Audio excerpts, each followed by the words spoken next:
Isang malakas na kalabog ang bumasag sa katahimikan ng boardroom. Ito ang tunog ng makapal na folder na puno ng mga dokumento. Ibinagsak sa mamahaling mahogany table sa harap ni Annalyn Cruz. Galing ito sa mga kamay ni Leonardo de la Vega. Ang lalaking tinitingala niya, ang lalaking pinagkakatiwalaan niya, ang CEO ng De La Vega Corporation. Ano ang ibig sabihin nito, Annalyn? Ang boses ni Leonardo ay malamig. Mas malamig pa sa aircon ng silid. Bawat salita ay tila patalim na humihiwa sa bawat pangarap na binuo ni Annalyn sa kumpanyang ito. Napatingala si Annalyn. Sinalubong ang mga matang dati puno-ungo ng paghanga para sa kanya. Pero ngayon ay nag-aapoy sa galit at pagkasuklam. Ang lahat ng miyembro ng board ay nakatingin sa kanya. Ang kanilang mga mukha ay pinaghalong pagkagulat at paghuhusga. Pakiramdam niya ay gusto niyang maghukay ng sarili niyang libingan sa gitna ng boardroom. Naramdaman niya ang pag-akyat ng init sa kanyang pisngi, sa kanyang tenga hanggang sa buong mukha niya.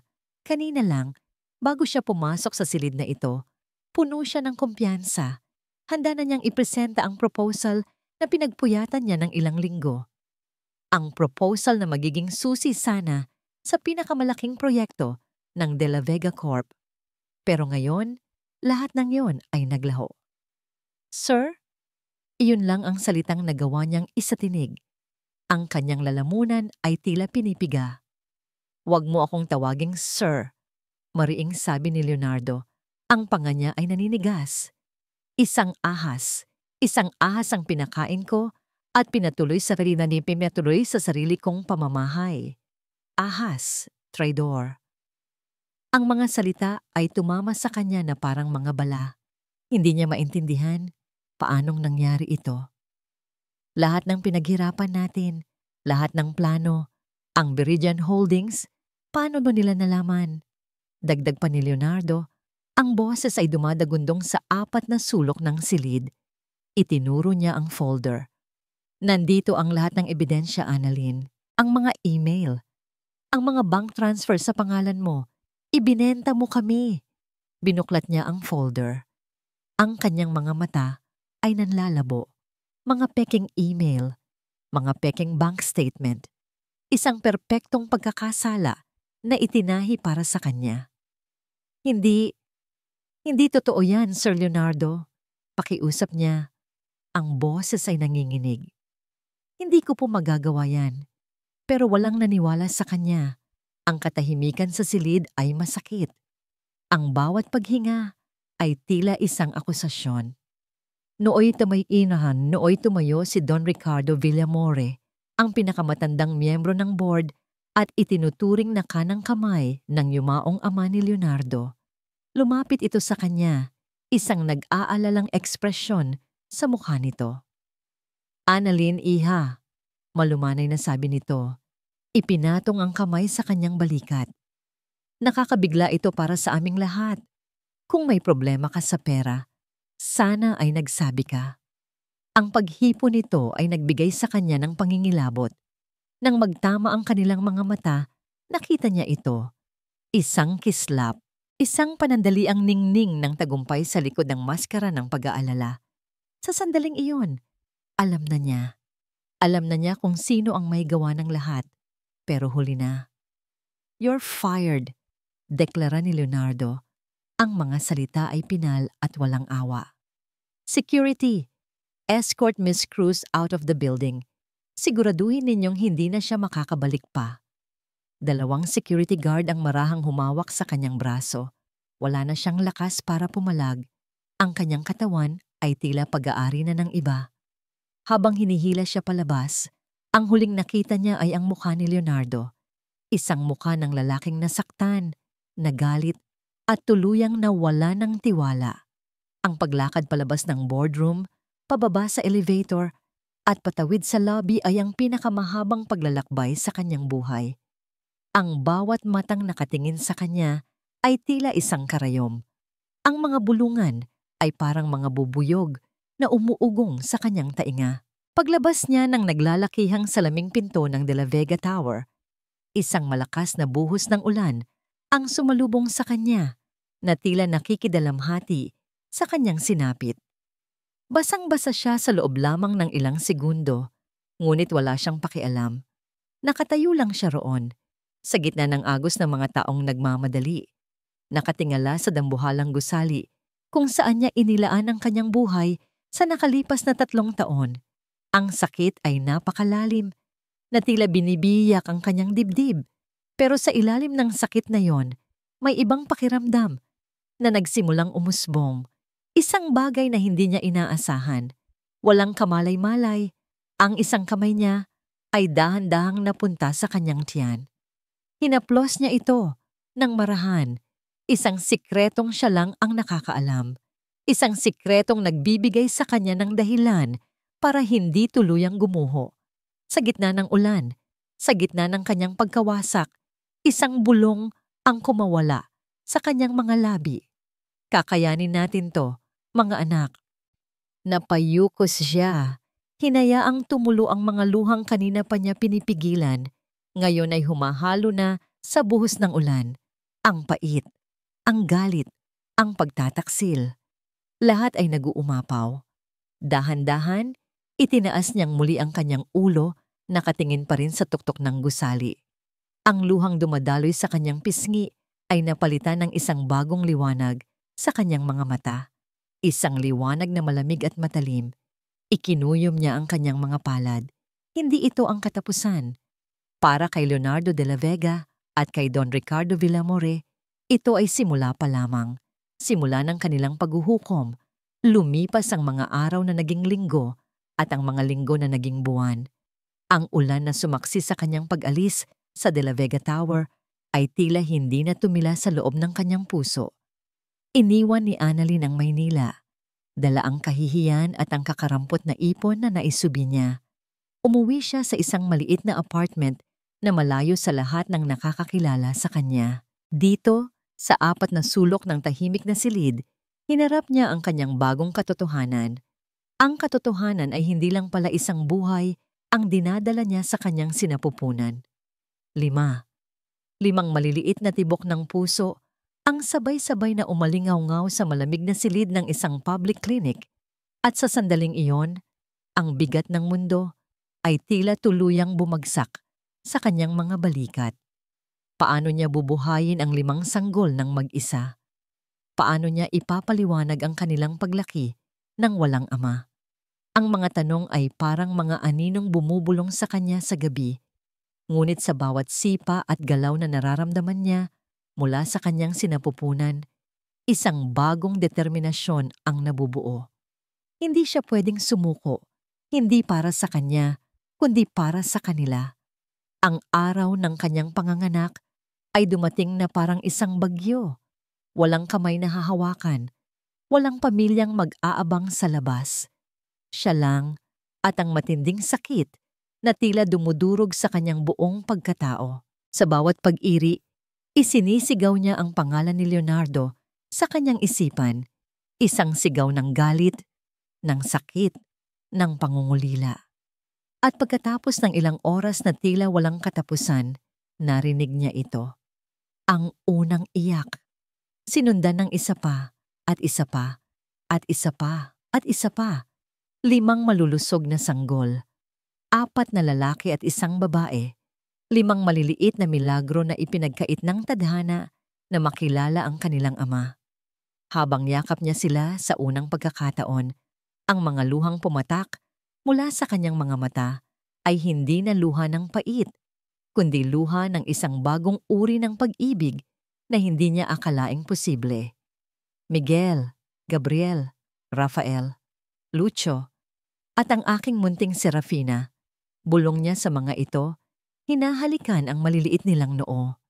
Ako si Mama, at hinding-hindi ko kayo pababayaan. Ang mga sumunod na taon ay isang malabong panaginip ng mga lampin, bote ng gatas, at mga gabing walang tulog. Ang kanyang maliit na apartment ay palaging maingay. Isang halo ng yak, tawa, at maliliit na boses na nagsisimula ng matutong magsalita. Sa araw, isa siyang ina. Nagpapakain, nagpapaligo, nagpapatulog. Ngunit sa gabi, Kapag ang limang anghel ay mahimbing na, isa siyang mandirigma. Sa harap ng luma niyang laptop, kumukuha siya ng mga online course, tumatanggap ng mga freelance writing job at gumagawa ng kahit anong trabaho para lang may maihain sa kanilang mesa kinabukasan.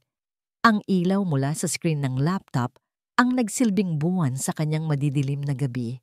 May mga pagkakataon na napapaluhan na lang siya sa sobrang pagod, sa sobrang kalungkutan, habang tinitipa ang keyboard at dinuduyan ng paa ang isa sa mga duyan.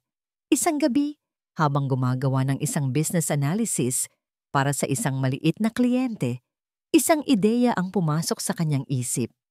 Isang plano. Isang estratehiya na kasing brilyante ng mga plano na dati niyang ginagawa para kay Leonardo. Ngunit sa pagkakataong ito, para ito sa kanya. Para ito sa kanyang mga anak. Ginugol niya ang sumunod na taon sa pagbuo ng planong yon. Bawat detalye, bawat numero, bawat projection ay pinag-aralan niyang mabuti. Ang kanyang sakit ay naging gasolina. Ang kanyang mga luha ay naging tinta. Sa wakas, gamit ang lahat ng kanyang naipon, lumipad siya papuntang Singapore para sa isang business forum. Doon, sa isang pagkakataon na tila itinakda ng langit, na ipresenta niya ang kanyang plano sa isang matandang investor. Si Mr. Chen, isang taong nakakita hindi lang ng potensyal sa kanyang plano, kundi pati na rin ng apoy sa kanyang mga mata. "You have the mind of a genius and the heart of a lioness, Miss Cruz," sabi ni Mr. Chen sa kanya matapos ang kanyang presentasyon. "I don't just see a business plan. I see a story of survival. Tell me, what drives you?" Tumingin si Annalyn sa malayo at sa isang iglap, nakita niya ang mga mukha ng kanyang 5 anak. "I'm building a fortress, sir," sagot niya. Ang boses ay matatag at puno ng kumbiksyon. "A fortress for the 5 most important people in my life, and I will not let anyone tear it down. Ever again." Pumayag si Mr. Chen. Ibinigay nito sa kanya ang puhunan, ang tiwala, at ang pagkakataon. Lumipas pa ang mga taon. Ang maliit na online business ni Annalyn ay lumago. Naging isang kumpanya. At ngayon, 9 na taon matapos siyang itaboy na parang isang basahan, ang kumpanyang yon ay isa ng international investment firm, ang Veridian Holdings. Isang gabi, matapos ihatid sa kama ang kanyang 9 na taong gulang na mga anak, tumayo si Annalyn sa harap ng salaming bintana ng kanyang penthouse office. Tanaw mula roon ang nagkikislapang mga ilaw ng buong Singapore. Hindi na siya ang dating Annalyn Cruz na mahiyain at mapagtiwala.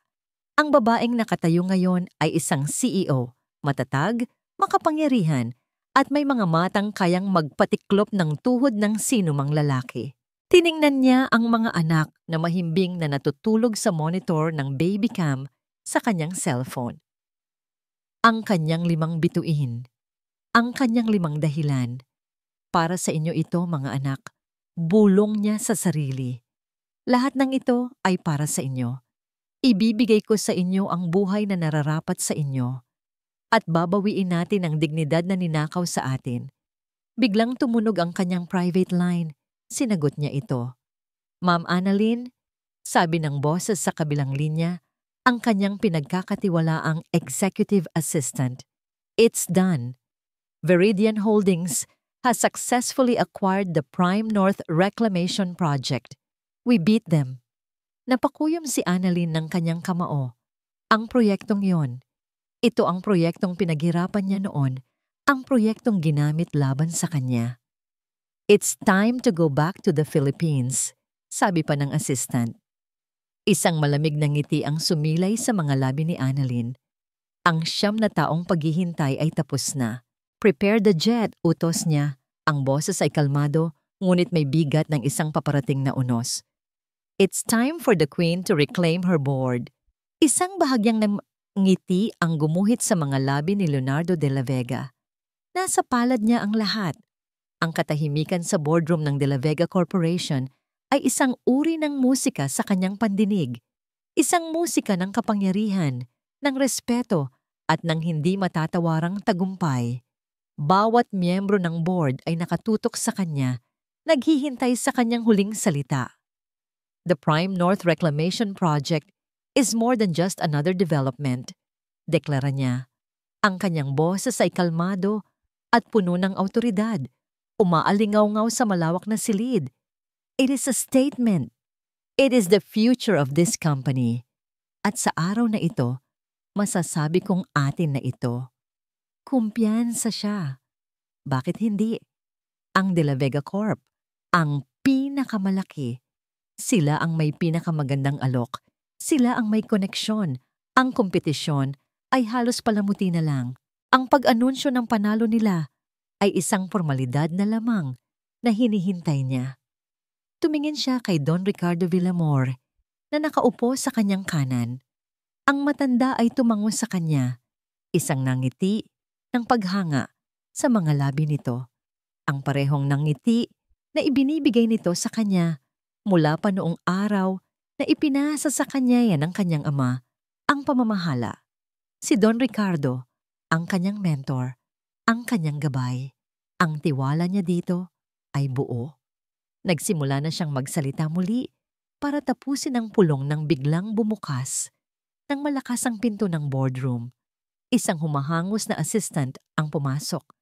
Ang muka ay namumutla at pinagpapawisan. Sir Leonardo, hirap nitong sabi habang sinusubukang habulin ang kanyang hininga. Isang matalim na tingin ang ipinukol ni Leonardo sa kanya. Kinaiinisan niya ang anumang pagkaantala, lalo na ang ganitong klaseng hindi profesional na pag-uugali. What is it? Hindi mo ba nakikitang nasa kalagitnaan kami ng meeting? Paumanhin po, sir. Pero kakarating lang po ng balita. Galing sa bidding committee. And hindi makapaghintay na tanong ni Leonardo. Kahit alam na niya ang isasagot nito. Yumuko ang assistant. Tila takot na salubungin ang kanyang tingin. Hindi po tayo ang nanalo sa Prime North Project, sir. Ang mga salita ay tila isang malakas na sampal sa mukha ni Leonardo. Natahimik ang buong silid. Ano ang sinabi mo? Tanong niya. Dahan-dahan. Bawat salita ay may bigat. Isang kumpanya po. Veridian Holdings. Sila po ang nanalong bidder. Veridian Holdings. Saan galing ang mga yon? Isa itong pangalan na hindi pamilyar sa kanya. Isang baguhan. Paanong natalo ang isang imperyo ng isang pangalang hindi man lang kilala? Imposible, sabi ni Don Ricardo, nagpapahayag ng pagkadismaya ng lahat. May nangyaring mali, siguradong may dayaang naganap. Bago pa man makasagot si Leonardo, muling bumukas ang pinto ng boardroom. Ngunit sa pagkakataong ito, hindi ito isang nagmamadaling assistant. Isang grupo ng mga taong nakapangnegosyong kasuotan ang pumasok. Sa unahan nila ay isang babae. Ang paglakad niya ay may bigat. Bawat hakbang ng kanyang stiletto heels sa makintab na sahig ay tila isang tambol na tumutugtog ng isang martsa. Isang martsa ng digmaan. Nakasuot siya ng isang navy blue power suit na tila isinukat para lang sa kanya. Ang kanyang buhok ay nakatali sa isang perpektong bun. Tila huminto ang pag-ikot ng mundo. Ang hangin ay biglang ninakaw mula sa kanyang mga baga. Ang mukhang iyon, medyo nagbago, mas tumatag, mas naging matalas ang mga linya. Nawala ang lambot at pagka-inosente na dati niyang naaalala. Ngunit ang mga matang iyon, kilalang kilala niya ang mga matang iyon. Mga matang dati puno ng pagsamba sa kanya pero ngayon ay blangko, malamig, tila hindi siya kilala. Ang pangalan ay umalingaungaw sa kanyang isipan, isang multo mula sa nakaraan na hindi niya inaasahang babalik. Annalyn Cruz, ang babaeng winasak niya 9 na taon na ang nakalipas, ang traidor. Ang ahas. Nakatayo siya ngayon sa harap niya, hindi bilang isang hamak na sekretarya, kundi bilang isang reyna na handang sakupin ang kanyang kaharian. Magandang umaga, bati ni Annalyn. Ang kanyang boses ay kalmado at kontrolado. ngunit sapat na para marinig ng lahat sa silid. Tumigil siya sa harap ng mahabang mesa. Ang kanyang mga tauhan ay nakatayo sa likuran niya na parang isang hukbo. "Sino ka? Anong karapatan mong pumasok sa pulong namin?" Sigaw ng isa sa mga board member, ngunit isang senyas lang mula kay Leonardo ay nagpatahimik dito. Hindi niya maalis ang kanyang tingin kay Annalyn. Ang utak niya ay pilit na pinoproseso ang imposibleng eksena sa harap niya. Tinaas ni Annalyn ang isang kilay, tila hindi na tinag. Ang mga mata niya ay dumaan sa bawat miyembro ng board bago ito tuluyang tumigil kay Leonardo. "My apologies for the intrusion," sabi niya, isang pahiwatig ng sarkasmo sa kanyang tono. Inilahad niya ang kanyang kamay, hindi para makipagkamay, kundi isang kilos ng pagpapakilala. "Leonardo de la Vega, it's been a long time." Hindi gumalaw si Leonardo. Ang kanyang mga kamay ay nakakuyom sa ilalim ng mesa. Ibinaba ni Annalyn ang kanyang kamay, hindi man lang nagpakita ng anumang emosyon. "I'm Annalyn Cruz, CEO of Veridian Holdings." Ipinagdiinan niya ang bawat salita. "Your new competitor." Isang nakabibinging katahimikan ang muling bumalot sa silid. Ang pagkabigla sa mga mukha ng board ay napalitan ng pagkalito at pag-aalala. Si Leonardo ay nanatiling hindi gumagalaw, na tila isang estatwang bato. Ang lahat ng galit, ang lahat ng pagtataka, ay naglaho at napalitan ng isang malalim at nakakabagabag na pakiramdam. Ito ay isang panaginip. Isang masamang panaginip. Tumalikod na si Annalyn at ang kanyang grupo, ang kanilang misyon ay tapos na. Nag-iwan sila ng isang bomba at ngayon ay paalis na. Hahayaang pagmasdan ng pagsabog. Habang naglalakad sila palabas, ang tingin ni Leonardo ay hindi sinasadyang napadako sa malaking salaming pader ng boardroom kung saan tanaw ang lobby sa labas. At doon, nakita niya sila. Nakaupo sa isang sofa sa waiting area. 5 bata. 4 na lalaki at isang babae, lahat ay bihis na bihis. Mukha silang mga anghel. Pero hindi iyon ang nakapagpatigil sa paghinga ni Leonardo. Ito ay ang kanilang mga mukha. Ang isang bata ay may parehong linya ng kanyang panga. Ang isa ay may parehong paraan ng pagkunot ng noo. Ang isa pa ay may parehong hugis ng kanyang mga mata. At ang isa pa ay may parehong nangiti na nakikita niya sa salamin tuwing umaga. Lahat sila ay tila maliliit na kopya niya. 5 salamin na sumasalamin sa isang katotohanang hindi kayang iproseso ng kanyang isipan. Nanatili siyang nakatitig. Ang kanyang puso ay tumitibok ng napakabilis na tila sa sabog. Ang ingay ng boardroom ay naglaho. Ang tanging nakikita niya ay ang 5 bata na ngayon ay masayang tumatakbo para salubungin ang kanilang ina. Si Annalyn Cruz, ang imahe ay nakatatak sa kanyang isipan.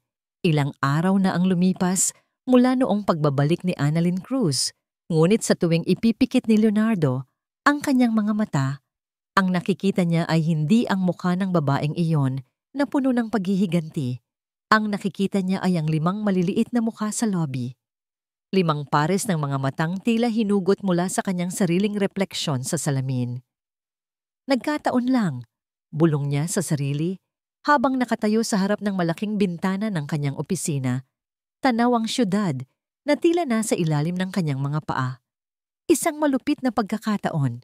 Paulit-ulit niyang sinasabi iyon na parang isang dasal, hoping na kung sapat na ang bilang ng pag-uulit, magiging totoo ito. Paano mangyayari iyon? 9 na taon. 9 na taon na wala siyang narinig mula dito. At ngayon, babalik ito na may dalang 5 bata na kamukha niya. Imposible. Leonardo, hiho. Ang boses ni Don Ricardo ang pumutol sa kanyang malalim na pag-iisip. Pumasok ito sa opisina nang hindi na kumatok. Dala ang 2 tasa ng kape. Inabot nito ang isa sa kanya. Ang mukha ay nagpapakita ng amaing pag-aalala. "Huwag mong masyadong isipin ang nangyari," sabi ng matanda. "Ang babaeng iyon, alam kong malaki ang naging epekto sa iyo ng kanyang pagtatraidor noon. At ngayon, Ginagamit niya ang lahat para lang guluhin ka. Ang mga bata, Don Ricardo, hindi napigilang sabi ni Leonardo. Nakita mo ba sila? Tumango si Don Ricardo. Isang malungkot na ngiti ang sumilay sa mga labi nito. Oo, nakita ko sila. At iyon mismo ang patunay na isa itong laro para sa kanya. Anong klaseng ina ang gagamitin ng sariling mga anak sa isang corporate war? May punto ang matanda. Ngunit hindi iyon ang nakakabagabag sa kanya. Pero ang kanilang mga mukha. Leonardo, mahinahong sabi ni Don Ricardo, mag-isip ka. Kung talagang may kaugnayan ka sa mga batang yon, sa tingin mo ba ay hihintayin niya ang 9 na taon? Sa tingin mo ba ay hindi kanya hahabulin para sa sustento? Ang babaeng yun ay desperada noon. Ngayon, mayaman na siya at makapangyarihan.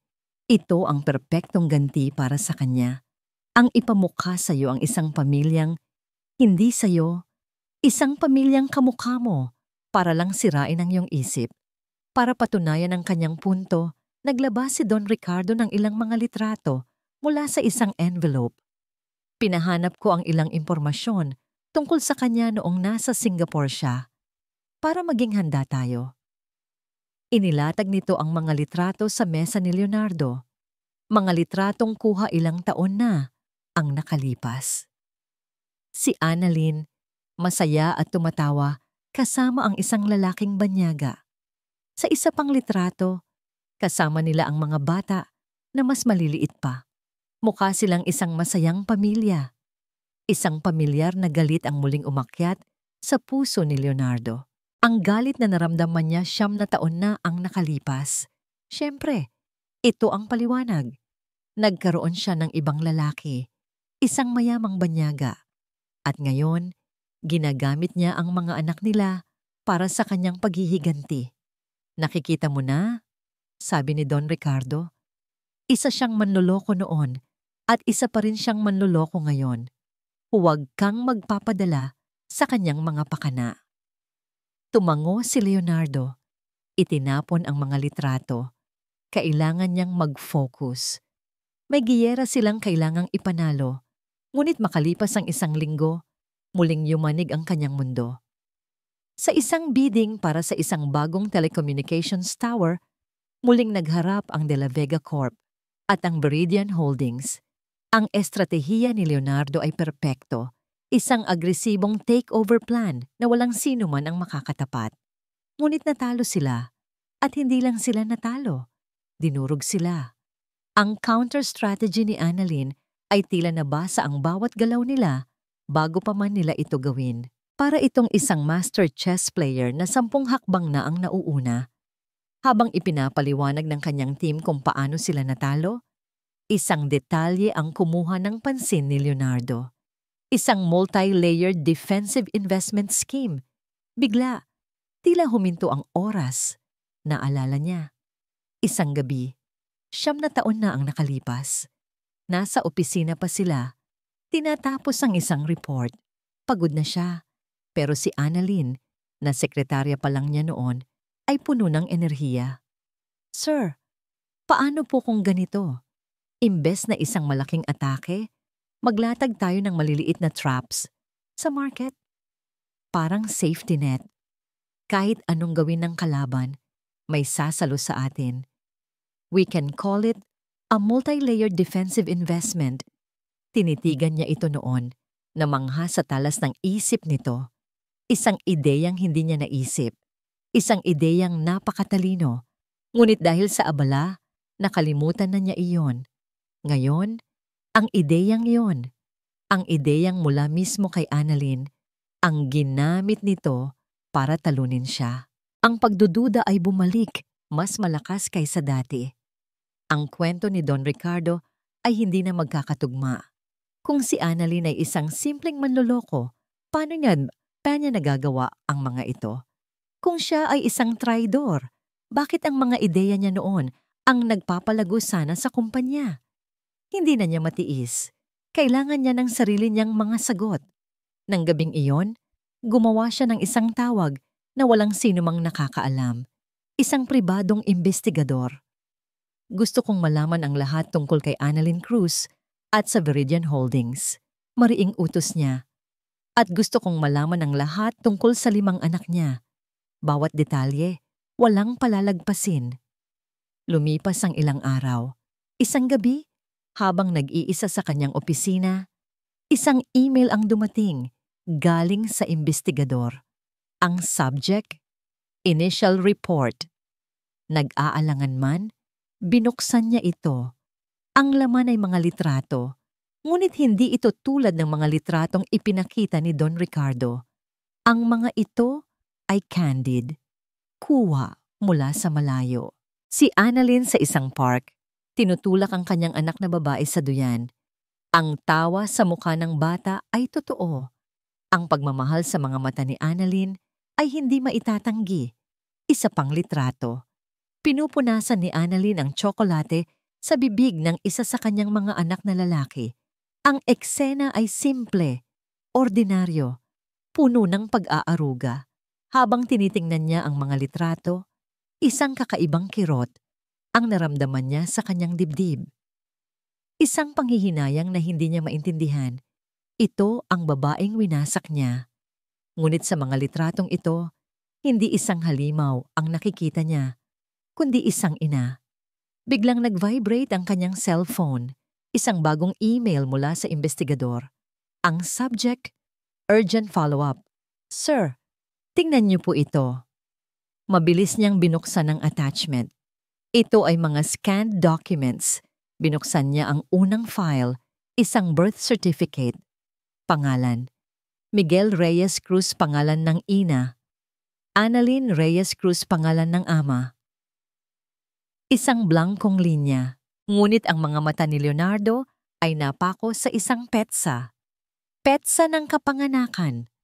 October 27, October 27. Ang utak niya ay mabilis na nagkalkula. Ang araw na sinisante niya si Annalyn ay noong kalagitnaan ng Enero. Enero, Pebrero, Marso, 9 na buwan. Eksaktong 9 na buwan. Nanginginig ang kanyang mga kamay. Binuksan niya ang sumunod na file. Pangalan, Gabriel Reyes Cruz. Petsa ng kapanganakan. October 27. Binuksan niya ang isa pa. At isa pa. At isa pa. Rafael, Lucio Serafina. Lahat sila ay may parehong petsa ng kapanganakan. Lahat sila ay walang pangalan ng ama. Ang cellphone ay nahulog mula sa kanyang nanginginig na kamay, lumikha ng malakas na kalabog sa sahig ng tahimik niyang opisina. Napasandal siya sa kanyang upuan, ang kanyang paghinga ay mabigat at mabilis. Ang 4 na sulok ng kanyang marangyang opisina ay tila umiikot.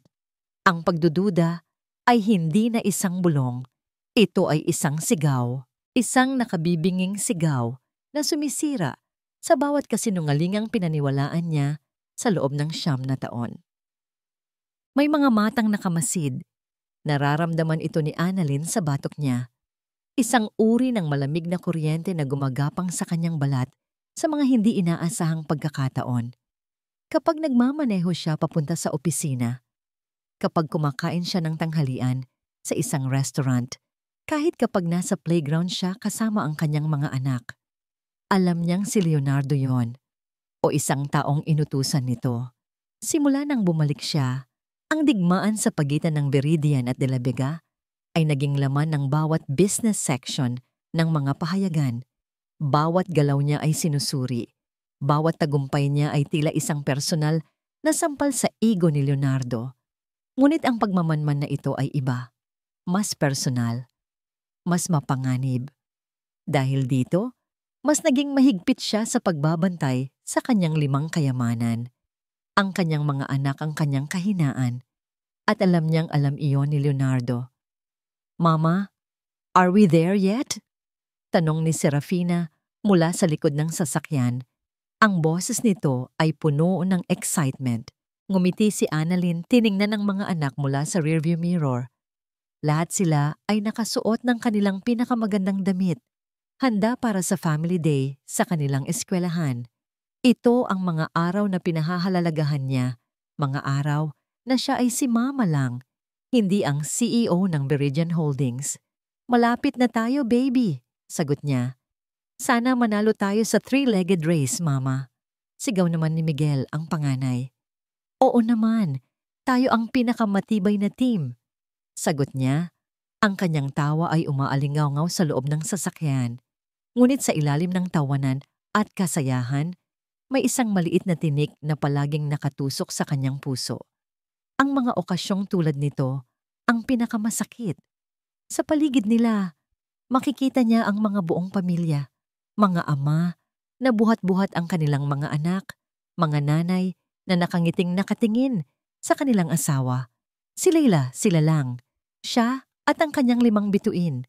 Pagdating nila sa malawak na field ng eskwelahan, sinalubong sila ng masayang ingay ng mga bata at tugtugin. Naglatag sila ng kanilang picnic blanket sa ilalim ng isang malaking puno ng akasya. Habang abala ang 4 na lalaki sa paghahabulan, lumapit si Serafina at umupo sa kanyang tabi. Isinandal ang ulo nito sa kanyang hita. "Mama?" Mahinang tanong nito. "Yes, my love?" "Tingnan mo po si Chloe," sabi nito. Itinuturo ang isang kaibigan na masayang nakasakay sa balikat ng ama nito. Ang kanyang papa ay napakalaki at napakalakas. Naramdaman ni Annalyn ang pamilyar na kirot sa kanyang dibdib. Hinaplos niya ang buhok ng anak. "Ikaw din naman. Meron kang 4 na malalakas na kuya." Ngumuso si Serafina. "Iba pa rin po yung papa." Tumingala ito sa kanya. Ang mga mata nito ay malaki at puno ng inosenteng katanungan. "Mama, bakit po kami walang papa tulad nila?" Ang tanong na yon, ang tanong na kinatatakutan niya sa loob ng 9 na taon. Huminga siya ng malalim, pinipilit ng ngumiti kahit pakiramdam niya ay dinudurog ang kanyang puso. "Ang papa ninyo nasa isang napakalayong lugar, anak," sagot niya, gamit ang kwentong paulit-ulit niyang sinasanay sa kanyang isipan. "Pero nandito si Mama at mahal na mahal ko kayong 5. Alam niyang hindi iyon sapat. Nakita niya ang bahagyang paglungkot sa mukha ni Serafina. Bago pa siya makapagsalita muli para pasayahin ito, isang anino ang tumabon sa kanilang kinauupuan. "Annalyn." Ang boses na yon, napabilis ang tibok ng kanyang puso. Dahan-dahan siyang lumingon at doon nakatayo siya. Si Leonardo de la Vega. Nakatayo siya roon, nakasuot ng isang simpleng polo shirt at slacks, ngunit kahit anong isuot niya, hindi maitatago ang kanyang aura ng kapangyarihan. Mukha siyang ligaw sa gitna ng mga pamilya. Ang kanyang mga mata ay hindi nakatingin sa kanya, kundi sa mga batang naglalaro sa di kalayuan. Sa mga mata niya ay mayroong isang bagay na hindi pa nakikita ni Annalyn dati. Isang halo ng pagkalito, sakit at pag-asam. Mabilis na tumayo si Annalyn. Marahang itinulak si Serafina sa likuran niya na parang isang leona na prinoprotektahan ng kanyang supling. "Anong ginagawa mo dito?" tanong niya. Ang boses niya ay malamig at matigas na parang yelo. Hindi agad sumagot si Leonardo. Ang kanyang tingin ay napako kay Miguel na nadapa at ngayon ay tinutulungan ni Gabriel na tumayo. Kailangan kong makita." Halos pabulong niyang sabi. "Wala kang kailangang makita dito," mariing sabi ni Annalyn. Hinila niya ito palayo ng ilang hakbang mula sa mga bata. "Sinusundan mo ba kami? Ito ba ang bago mong paraan ng paninira, Leonardo? Ang guluhin ang personal kong buhay?" Sa wakas ay tumingin ito sa kanya.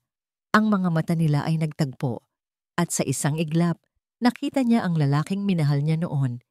Isang lalaking mukhang nalulunod at hindi alam kung saan kakapit. Ngunit mabilis na nawala iyon at ang natira ay ang CEO na sinira ang kanyang buhay. "Sagutin mo ako!" pilit niyang sabi. Ang boses ay nanginginig sa galit. "Bakit ka nandito?"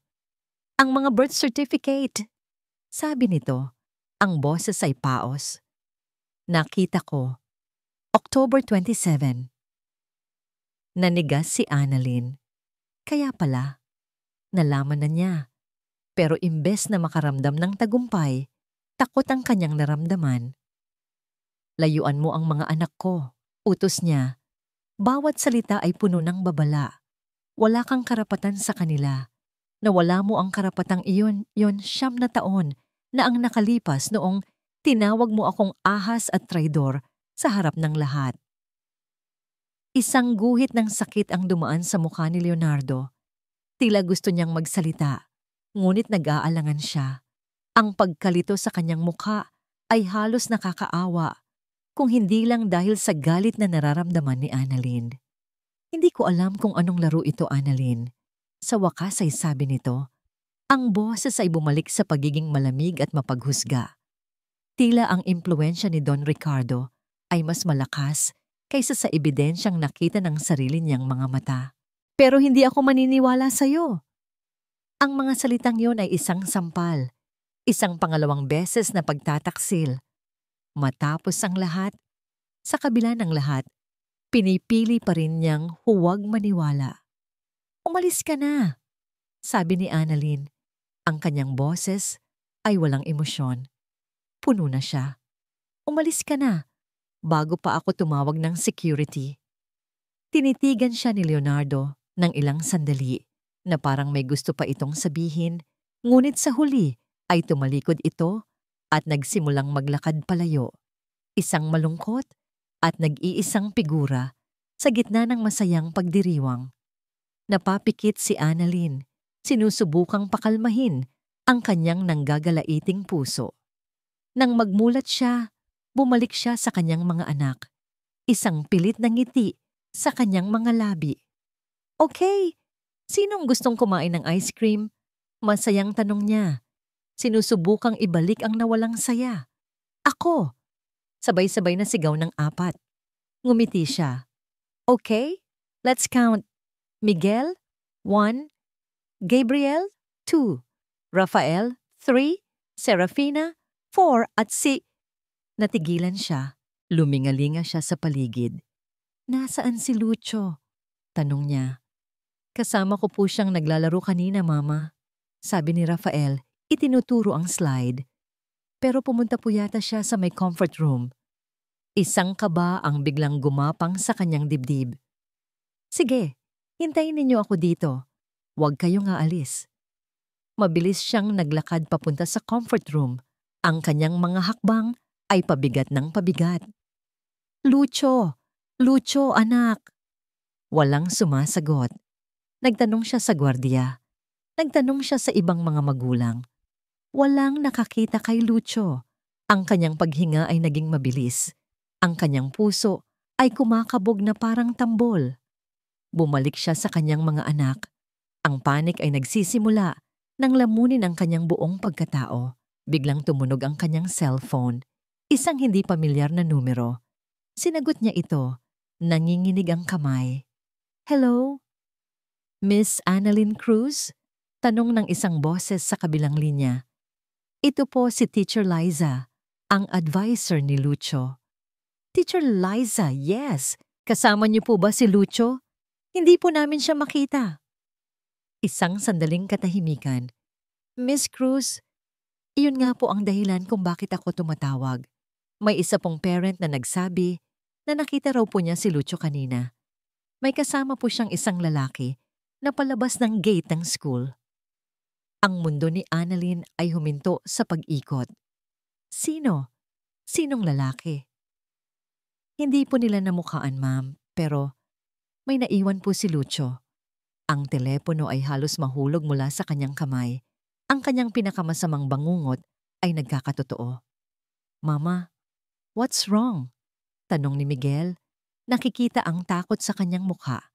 Hindi niya ito pinansin. Ang kanyang isipan ay blangko.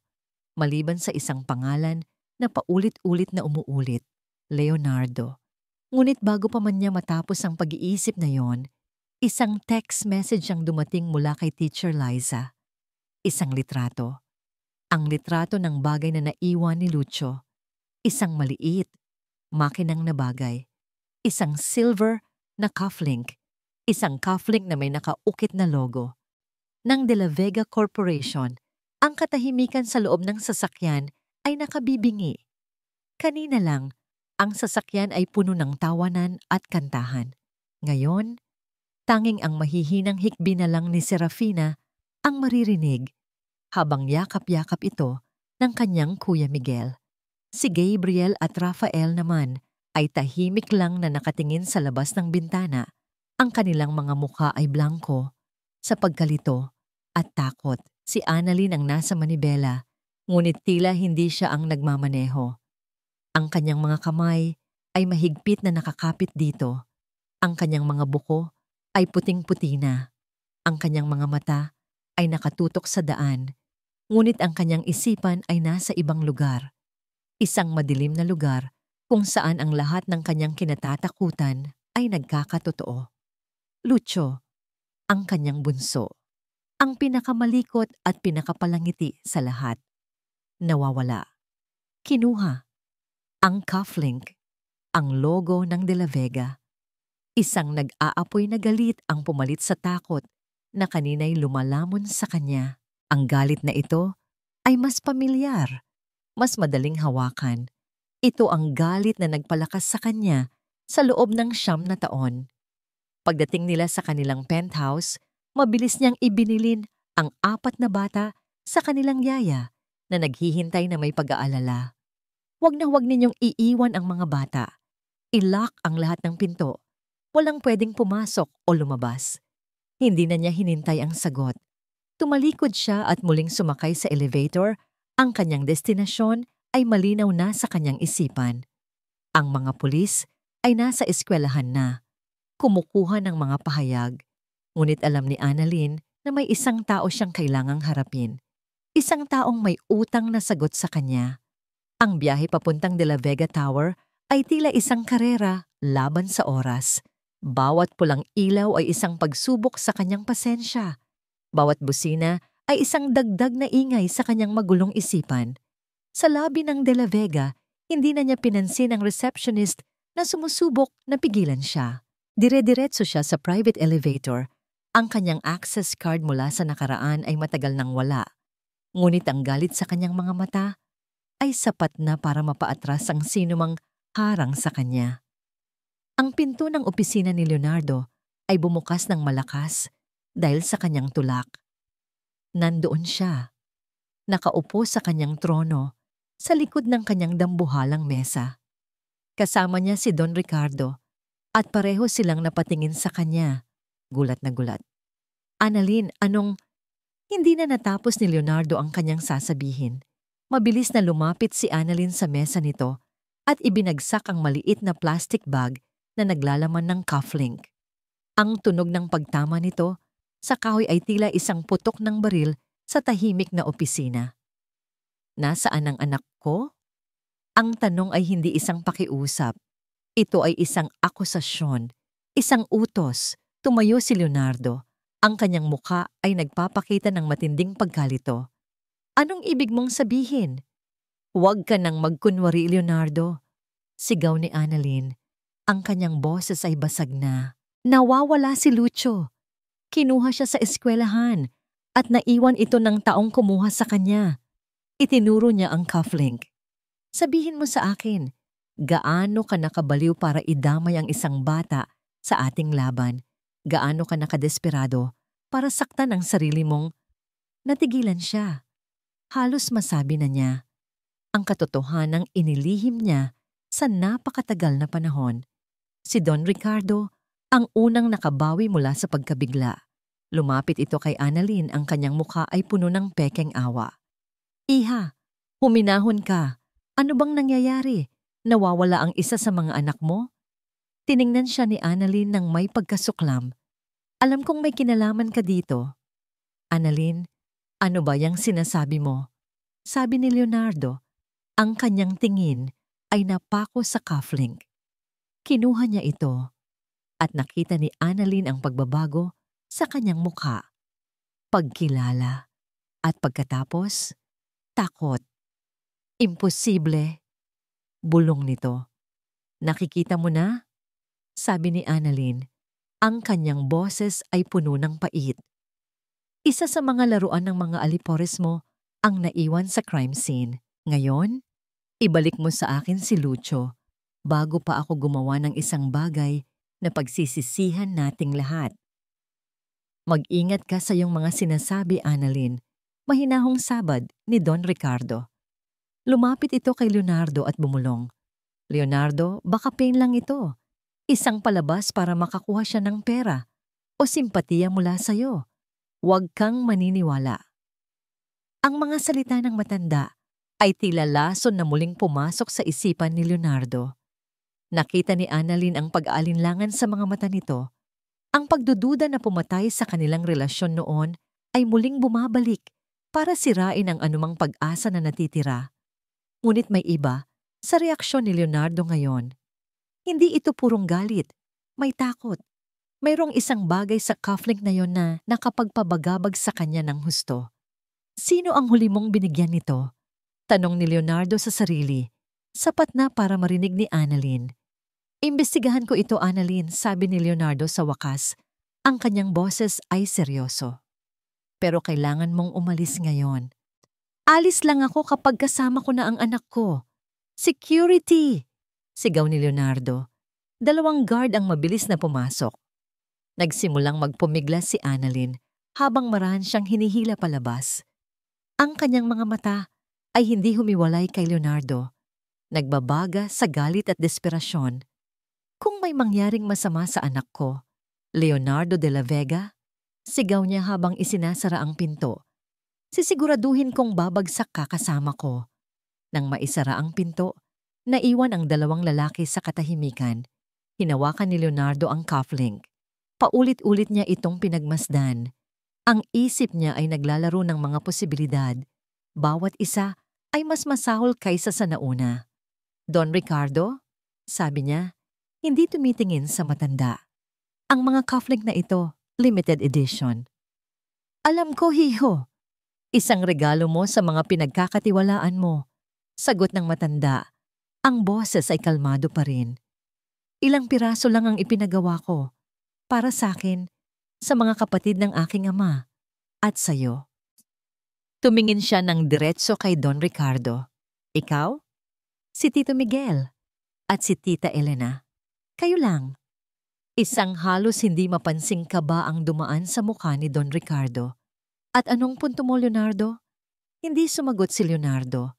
Itinago niya ang cufflink sa kanyang bulsa at kinuha ang kanyang susi. Naglakad siya papunta sa pinto. Saan ka pupunta? Tanong ni Don Ricardo. Kakausapin ko si Tito Miguel. Sagot ni Leonardo. Ang boses ay malamig at walang emosyon. At pagkatapos, si Tita Elena. Dahil kung totoo ang sinasabi ni Annalyn, kung may kinalaman nga ang isa sa pamilya natin dito, huminto siya sa may pinto at lumingon kay Don Ricardo. Ibig sabihin, may isang traidor sa loob ng pamamahay na ito. At hindi iyon si Annalyn Cruz. Sa pagsara ng pinto, naiwan si Don Ricardo na mag-isa. Ang maskara ng pag-aalala ay dahan-dahang nawala at ang lumabas ay isang mukhang hindi pa nakikita ni Leonardo. Isang mukha ng pagkalkula, ng lamig, at ng isang anino ng pag-aalala. Ang plano niya ay gumagana, ngunit may isang bagay na hindi niya inaasahan. Ang binhi ng pagdududa na itinanim niya laban kay Annalyn, 9 na taon na ang nakalipas, ay nagsisimula ng bumalik para sa kanya. Gabi na. Ang mga ilaw sa halos lahat ng palapag ng De La Vega Tower ay patay na nagiiwan sa gusali na parang isang natutulog na higante sa gitna ng Makati. Pero sa pinakatuktok, sa opisina ng CEO, may isang ilaw na nananatiling bukas. Hindi makatulog si Leonardo. Paano siya makakatulog kung ang isang piraso ng kanyang kaluluwa, isang piraso na hindi niya alam na umiiral pala, ay nawawala at nasa panganib? Ang mga mata ni Annalyn kanina, puno ng takot at galit, ay paulit-ulit na bumabalik sa kanyang isipan. Kung may mangyaring masama sa anak ko? Ang salitang iyon, anak ko. Ngunit ang mukha ng bata ay mukha niya. Pinatay niya ang lahat ng ilaw sa kanyang opisina maliban sa liwanag na nagmumula sa malaking monitor sa kanyang mesa. Ang malamig na kape ay nakalimutan na niya sa isang tabi. Ang kanyang buong atensyon ay nakatuon sa screen. Security camera footage. Hindi na siya nagtiwala sa sinuman. Hindi sa security head. Hindi sa kanyang mga assistant. Siya mismo ang humiling ng access sa lahat ng raw files mula sa nakalipas na 24 na oras. Sinimulan niya sa pinakamahalaga, ang mga camera sa executive parking at sa private elevator. Ang sabi ni Don Ricardo ay isang palabas lang ito. Isang pain. Ngunit ang bigat ng cufflinks sa kanyang bulsa ay nagsasabi ng ibang kwento. 3 tao lang. Ang kanyang tita Elena na halos hindi na pumupunta sa opisina dahil sa kanyang karamdaman. Ang kanyang tito Miguel, ang kapatid ng kanyang ama na namamahala sa finances, at si Don Ricardo. Itinuon niya ang kanyang pansin sa oras kung kailan nangyari ang pagkawala ni Lucio. Pinanood niya ang bawat pagpasok at paglabas sa executive elevator. Naroon si Don Ricardo, umalis para sa isang lunch meeting. Naroon ang iba pang executive, walang kahina-hinala. Halos sumuko na siya ng may maalala. Ang service exit. Ang daanan sa likod na bihirang gamitin. Mabilis niyang hinanap ang footage para doon. At doon, nakita niya isang pamilyar na figura. Ang kanyang tito Miguel. Mabilis na naglalakad, nakayuko, at hindi mapakali. Tumingin ito sa kaliwat kanan bago pumasok sa isang itim na van na walang plaka. Ang oras sa timestamp, eksakto sa mga sandaling sinasabing nawala si Lucio. Nanigas ang panga ni Leonardo, ang kanyang tiyuhin, ang taong itinuring niyang pangalawang ama. Hindi na siya nag-aksaya ng panahon. Kinuha niya ang susi ng kanyang sasakyan at umalis ng opisina. Ang mansyon ng kanyang tito Miguel sa isang pribadong subdibisyon ay tahimik ng datnan niya. Nagulat pa ang kasambahay sa kanyang biglaang pagdating. Nasaan si Tito Miguel? Tanong niya. Ang boses ay hindi nagpapahintulot ng anumang pagtanggi. Nasa kanyang study po, sir. Nauutal na sagot ng kasambahay. Hindi na siya nagpaalam. Dire-diretso siyang pumasok sa study. Naabutan niya ang kanyang tiyuhin na nakaupo sa dilim, may hawak na baso ng alak. Nang makita siya nito, halos mabitawan nito ang baso sa gulat. Leonardo, anong ginagawa mo dito sa ganitong oras? Isinara ni Leonardo ang pinto. Hindi siya umupo. Nanatili siyang nakatayo. Ang kanyang anino ay tila mas malaki dahil sa liwanag mula sa pasilyo. Galing ako sa opisina, tito. Simula mula ang kanyang boses ay kalmado sa isang paraan na nakakatakot. May kailangan lang akong linawin. May security breach na nangyari kaninang hapon. Nakita niya ang paglunok ng kanyang tiyuhin. Ganoon ba? Anong nangyari? Tinanong ko ang lahat kung nasaan sila bandang 1:00 ng hapon. Ikaw, tito, nasaan ka? Ako?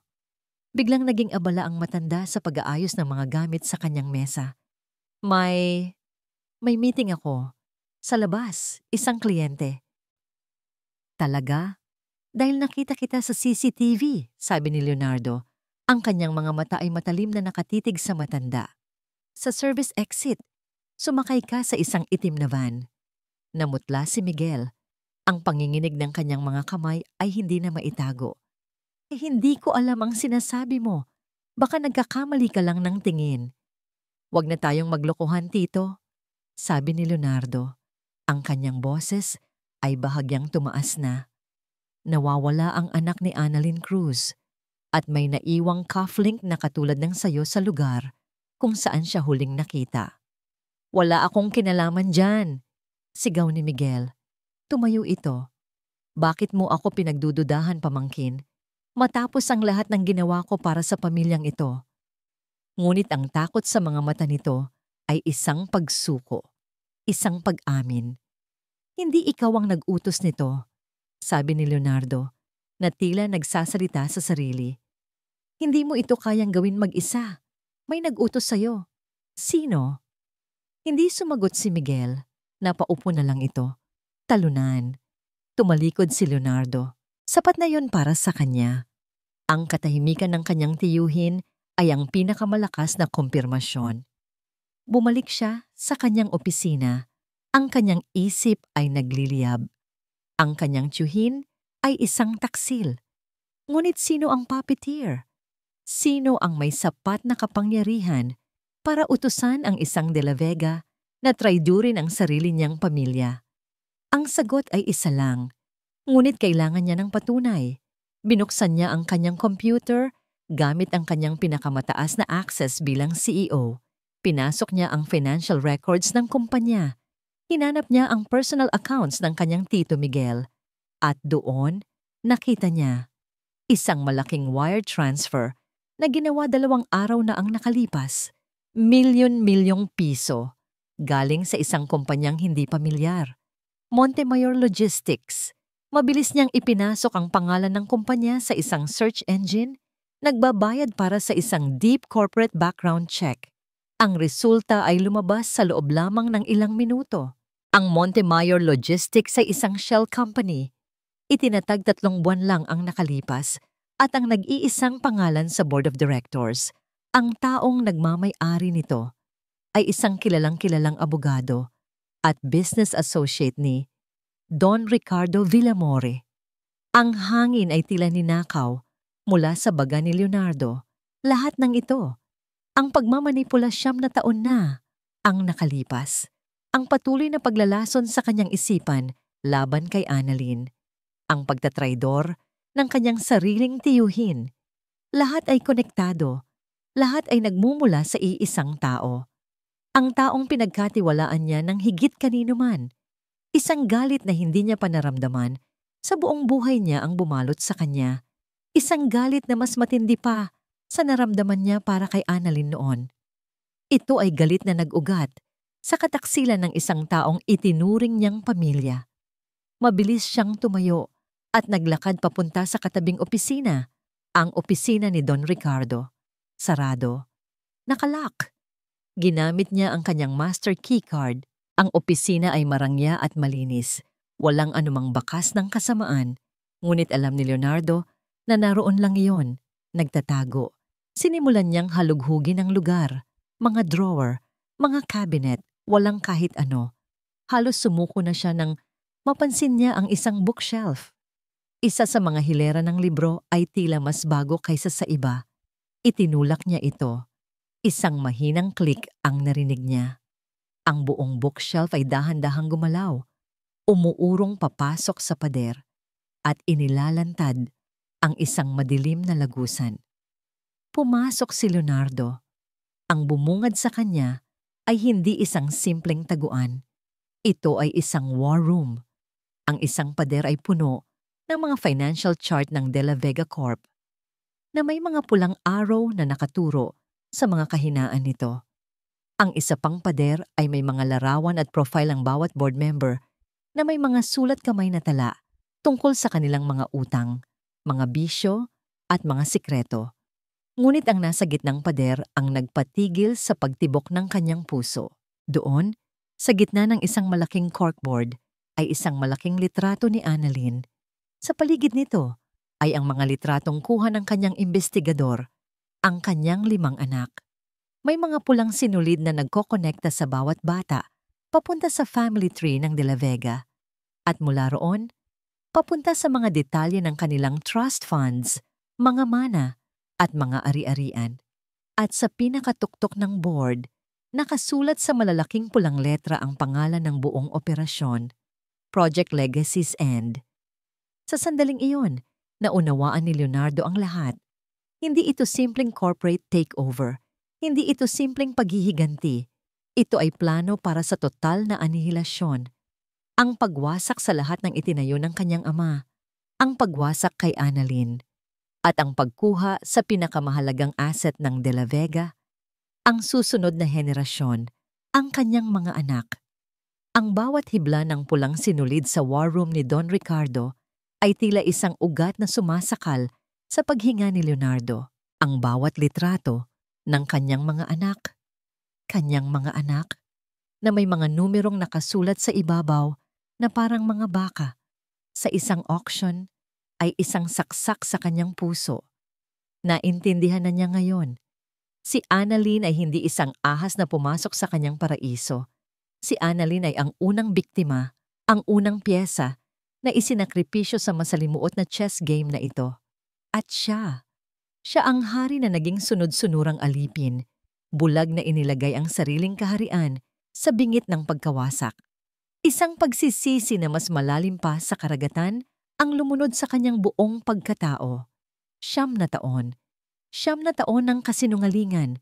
9 na taon na pinalaki ni Annalyn ang kanilang mga anak ng mag-isa, habang siya ay abala sa pagpapayaman sa mismong taong sumira sa kanilang dalawa. Ngunit walang oras para sa pagsisisi. May isang batang kailangang iligtas. Mabilis niyang kinuha ang kanyang cellphone. Kinuhanan niya ng litrato, ang lahat ng nasa board. Ang mga plano, ang mga pangalan, ang mga koneksyon. Pagkatapos, tumawag siya sa isang numerong matagal na niyang hindi tinatawagan. Ang hepe ng pulisya, isang kaibigan ng kanyang ama. "Chief, si Leonardo de la Vega ito," sabi niya. Ang kanyang boses ay kalmado ngunit may bigat ng bakal. "May kidnapping case na hawak ang mga tauhan mo. Isang batang nagngangalang Lucio Cruz. Alam ko na kung sino ang may kagagawan. At alam ko kung nasaan siya." Ibinigay niya ang lahat ng impormasyon na nakuha niya tungkol sa Montemayor Logistics, kasama na ang address ng isang bodega na nakasulat sa isa sa mga dokumento sa sikretong silid. "I'm on my way there. Magpadala ka ng backup. Walang sirena, walang ingay." Hindi na niya hinintay ang sagot. Ang bawat segundong lumilipas ay panganib sa buhay ng kanyang anak. Habang nagmamaneho sa madilim na kalye ng syudad, patungo sa isang industrial district na bihirang puntahan, ang mga alaala ay bumalik sa kanya na parang isang pelikula. Ang nangiti ni Annalyn noong binigyan niya ito ng promotion. Ang kislap sa mga mata nito kapag may bago itong ideya. Ang gabi kung kailan nagsimula ang lahat. Isang gabing puno ng alak, pagod, at isang emosyon na pareho nilang hindi pinangalanan. At pagkatapos, ang araw na winasak niya ito, ang kanyang mga salita. Isang ahas, ang pagtataboy sa kanya.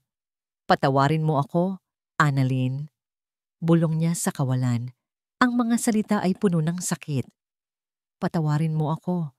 Pagdating niya sa bodega, naabutan niya ang ilang hindi markadong sasakyan ng pulis na nakaparada sa di kalayuan.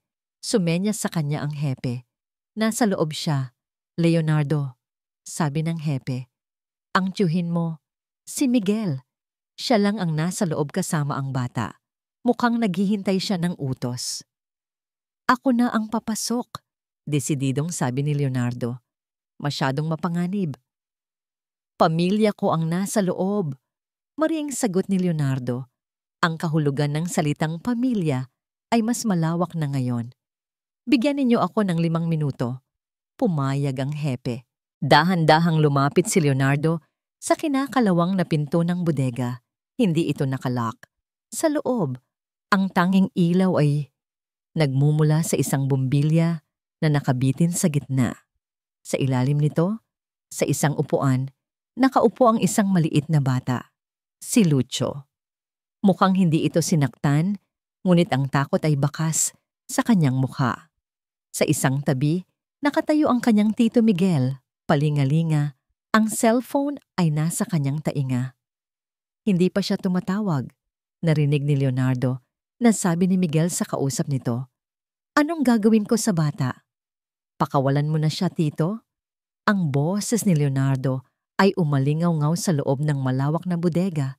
Napatalon sa gulat si Miguel. Mabilis nitong ibinaba ang telepono. "Leonardo? Paano? Paano mo nalaman?" "Hindi na yon mahalaga," sabi ni Leonardo. Dahan-dahan siyang lumalapit. Ang kanyang mga kamay ay nakataas para ipakita na wala siyang masamang intensyon. "Tapos na ang laro. Alam ko na ang lahat. Alam ko na ang tungkol kay Don Ricardo. Nang marinig ang pangalan, gumuho ang lahat ng tapang sa mukha ni Miguel. Ipinagkatiwala ko ang lahat sa kanya. Sabi niya, aayusin niya ang mga utang ko. Sabi niya, bibigyan niya ako ng mas malaking parte sa kumpanya. Ginawa mo ito para sa pera? Tanong ni Leonardo. Ang pagkasuklam sa kanyang boses ay hindi maitago. Para sa pamilya ko, Leo. Para sa kinabukasan nila. Ang batang iyan, sabi ni Leonardo, itinuturo si Lucio na ngayon ay nakatingin sa kanya nang may pagtataka. Pamilya ko rin siya. Ang pag-amin. Ang unang beses na sinabi niya ito, nang malakas, nagbigay ito ng kakaibang lakas sa kanya. Sa parehong sandali, bumukas ng malakas ang pinto. Pumasok ang mga pulis. Kasama nila si Annalyn. Nang makita ni Annalyn ang anak, wala na siyang ibang nakita. Tumatakbo siyang lumapit at niyakap si Lucio ng mahigpit. Anak ko, ayos ka lang ba? Sinaktan ka ba nila? Mama, iyak ng bata, yumakap pabalik. Natakot po ako. Sa gitna ng magulong eksena ng pag-aresto kay Miguel, ang mga mata ni Leonardo at Annalyn ay nagtagpo. Sa mga mata ni Annalyn, nakita niya ang laking pasasalamat, ngunit meron pa ring pader ng sakit at hindi pagtitiwala. Habang inilalabas si Miguel, hinarap nito si Leonardo sa huling pagkakataon. Wala kang alam, Leo. Ang taong iyon, si Ricardo, hindi siya isang ordinaryong kalaban. Isa siyang demonyo. Sisirain niya tayong lahat. Kinuha ng isang pulis ang cellphone ni Miguel. Sir, sabi nito kay Leonardo. Ang huling tinawagan niya, nakarecord. Sa harap ni Annalyn pinindot ng pulis ang play. Ang boses ni Don Ricardo ang umalingaw-ngaw mula sa speaker, malamig at walang awa. Hayaan mo na ang bata. Nagbago na ang plano. Dahil sa ginawa mong kapalpakan, kailangan na nating bilisan.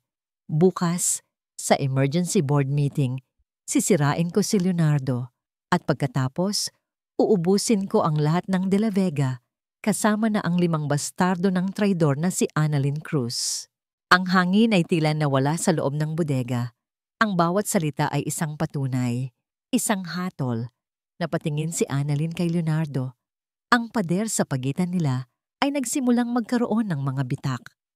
Sa kauna-unahang pagkakataon, sa loob ng 9 na taon, ang nakita niya sa mga mata nito ay hindi paghuhusga o galit. Ang nakita niya ay ang parehong sakit at pagsisising nararamdaman niya. Isang katotohanang pareho nilang kailangang harapin. Sila ay parehong biktima ng iisang tao. Biglang nag-vibrate ang cellphone ni Leonardo. Isang text message mula sa kanyang sekretarya. Sir, Mr. Villamor has called for an emergency board meeting tomorrow at 9 a.m. The agenda, a vote of no confidence against you. Ang bitag ay handa na. Ang demonyo ay handa ng maningil. Ang tunog ng sirena ng pulis sa di kalayuan ay tila isang hudyat. Isang babala na huli na ang lahat. Mabilis na nagpaalam si Leonardo kay Annalyn at sa mga pulis.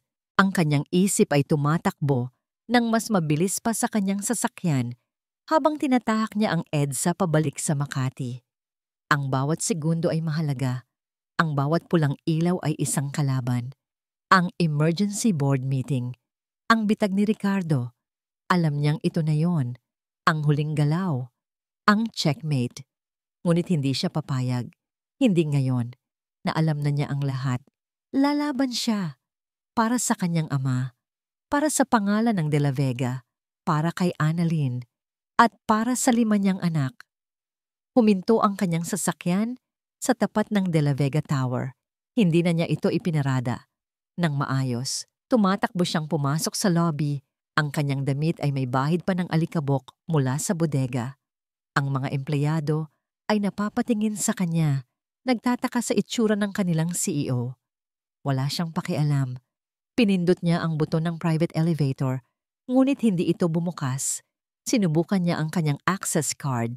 Access denied. Isang malamig na kaba ang gumapang sa kanyang dibdib.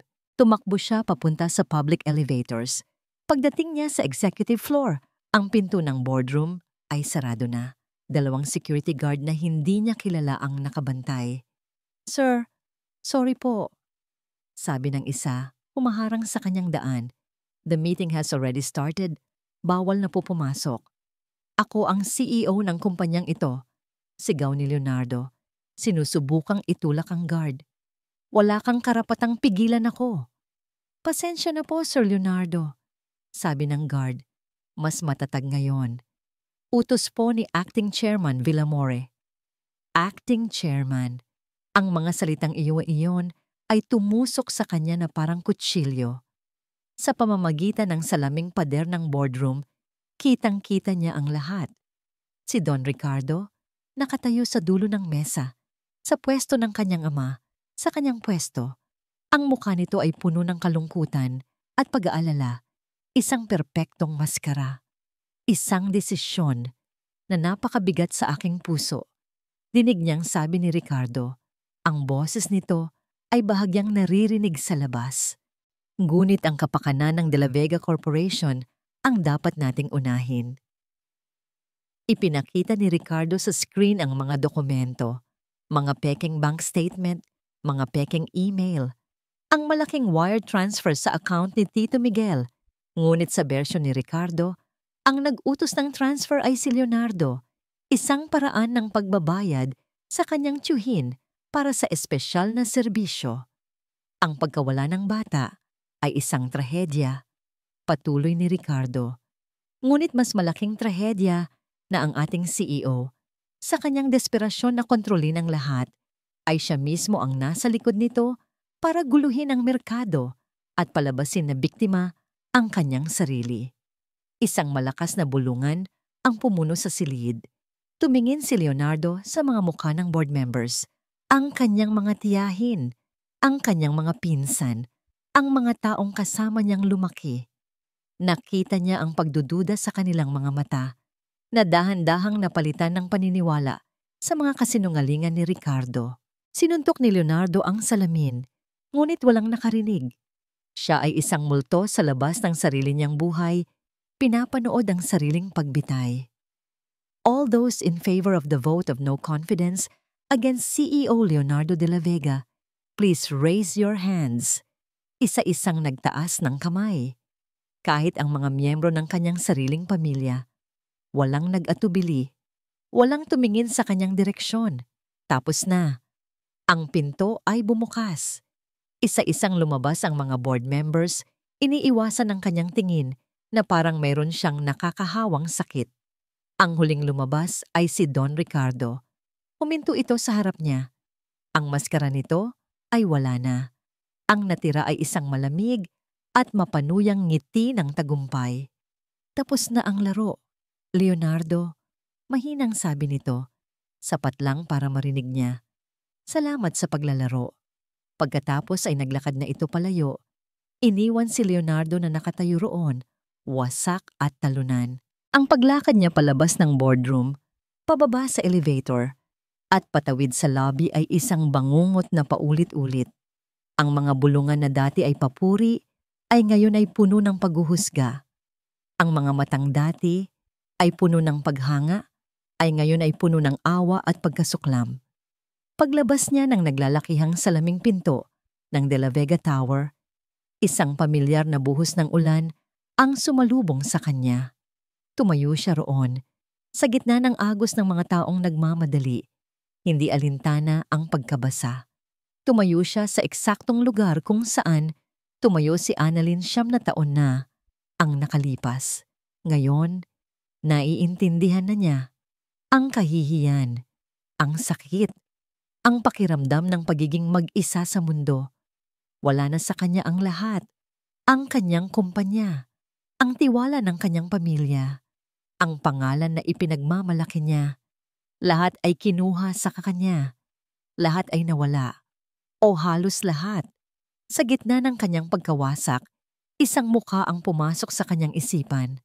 Ang mukha ni Annalyn at ang 5 maliliit na mukhang kamukha niya. Nanginginig.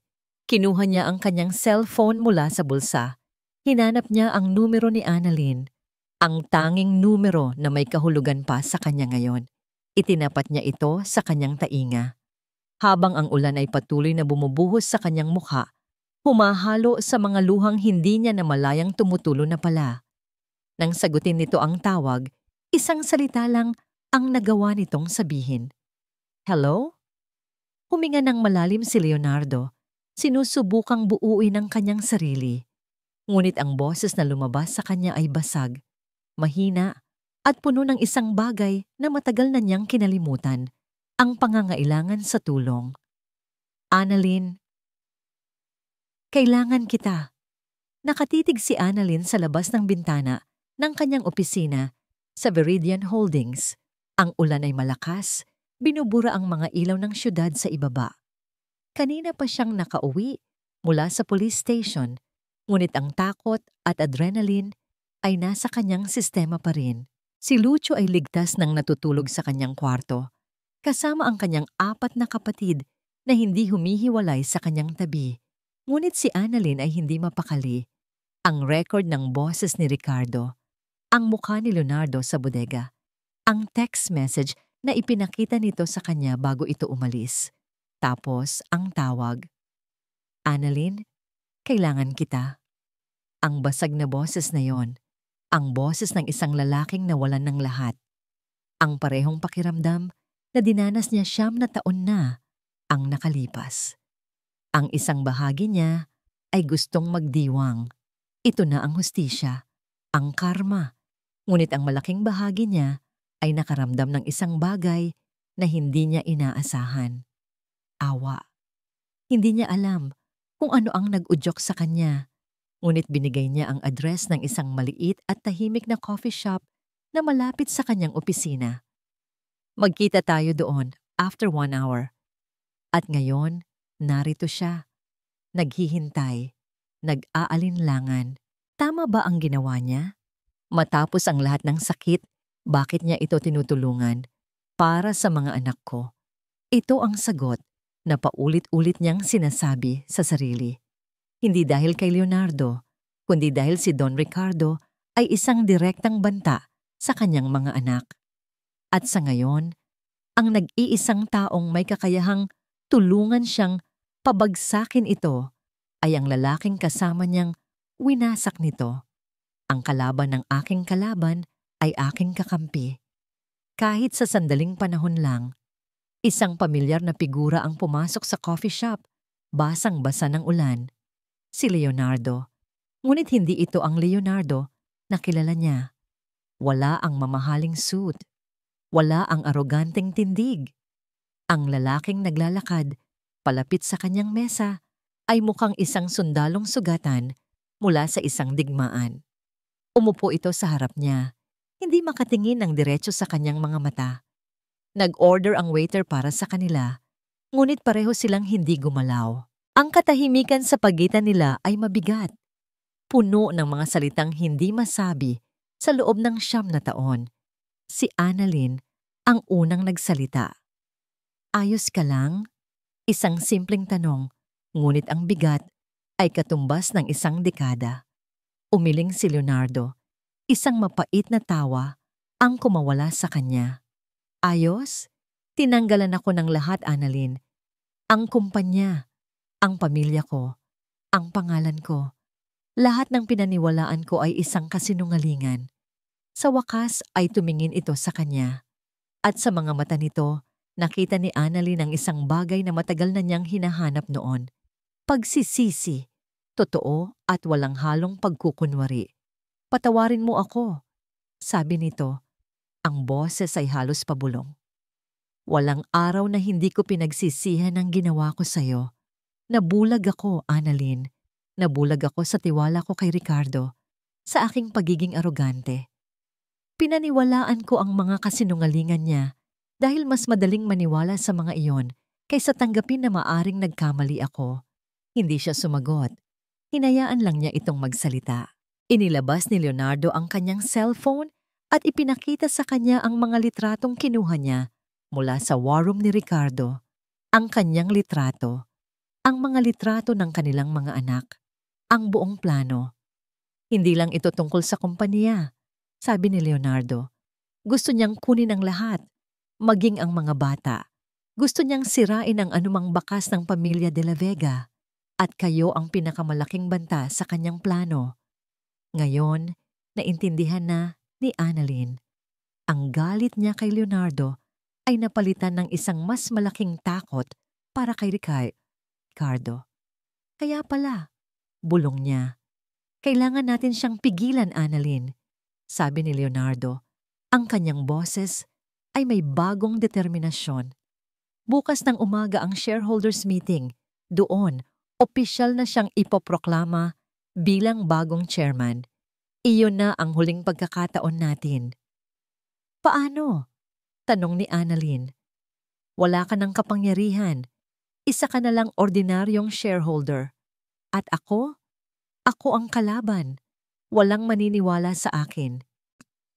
Maniniwala sila, sabi ni Leonardo, kung mayroon tayong ebidensyang hindi nila matatanggihan. Inilatag ni Leonardo ang kanyang plano, ang recording ng boses ni Ricardo, ang mga litrato mula sa war room, ang testimonya ng kanyang tito Miguel na pumayag ng makipagtulungan kapalit ng mas magaan na sentensya. Pero hindi yon sapat, sabi ni Annalyn. Ang kanyang isip ay nagsimula na ring gumana. Ang pagiging strategist niya ay natural na lumalabas. Kailangan natin ng isang bagay na yayanig sa kanila. Isang bagay na personal, isang bagay na hindi nila pwedeng pagdudahan. Nagkatinginan sila. Pareho nilang alam kung ano yon. Ang mga bata, sabi ni Annalyn, ang kanyang puso ay kumikirot sa ideya na isasama sila sa gulo. Hindi ko sila ilalagay sa panganib, mabilis na sabi ni Leonardo. Magiging maingat tayo. Pero sila ang katotohanan, Annalyn. Sila ang buhay na patunay ng kasinungalingan ni Ricardo. Pinagmasdan ni Annalyn ang lalaki sa harap niya, ang lalaking sumira sa kanya, ang ama ng kanyang mga anak. Ang lalaking ngayon ay humihingi ng kanyang tulong. Nakita niya ang pagbabago. Ang pagkasira ng kanyang mundo ay ang nag-iisang bagay na maaaring gumising sa kanya. Sige, sabi niya.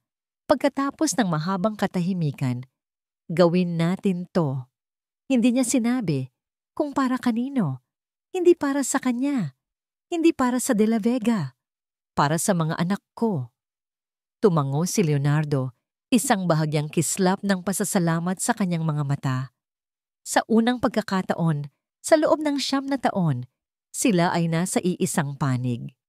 Isang hindi inaasahang alyansa na isinilang mula sa abo ng pagkakanulo.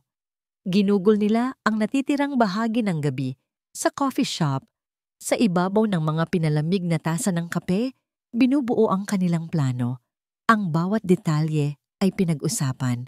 Ang bawat posibleng mangyari ay pinaghandaan. Nang sila ay paalis na, huminto si Leonardo sa may pinto.